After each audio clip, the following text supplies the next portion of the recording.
প্রচুর প্যান্ডেল ছিল আর প্রচুর ঠাকুর ছিল, যার জন্য একটা ব্লগে সব দেখানো কমপ্লিট হয়নি, তার জন্য সেকেন্ড ব্লগটা করতেই হলো। আর যারা আমার ফার্স্ট ব্লগ দেখোনি তারা কিন্তু আমার অ্যাকাউন্টে গিয়ে অবশ্যই আমার ফার্স্ট ব্লগটা দেখে এসো। এই যে দেখতে পাচ্ছ প্যান্ডেলটা খুব সুন্দর ছিল, আর তার সঙ্গে ঠাকুরটা জাস্ট অসম ছিল, কারণ ঠাকুরটা পুরো বিস্কুটে তৈরি ছিল, সেই ছোটো ছোটো বিস্কুটগুলো যেগুলো আমরা খেয়ে থাকি। আর দেখতেই পাচ্ছ তারপরে লোকজনের ভিড়, প্রচুর ভিড় হয়েছিল।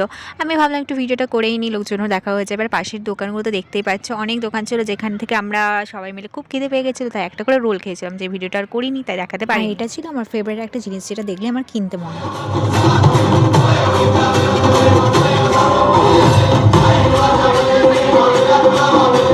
কি দারুণ তাই না, আলাদাই একটা ভাইব ছিল, আর জায়গাটা ছেড়ে আসতেই মন করছিল, কিন্তু কি করব, সব ঠাকুর দেখা কমপ্লিট, আর আমাদের হোস্টেলেও পৌঁছাতে হবে। এই লাস্ট প্যান্ডেলটা দেখে আমরা এই লাইটটাকে আমার খুব পছন্দ হয়েছিল, মনে হচ্ছিল বাইরে নিয়ে চলে আসে, কিন্তু আনতে দেবে না, কি আর করবো, তাই রেখে চলে আসতে হলো আমাকে। ফেরবার পথে কটন ক্যান্টিনে নিয়ে ফিরে এলাম। ওয়েট যাওয়ার আগে লাইক অ্যান্ড সাবস্ক্রাইব।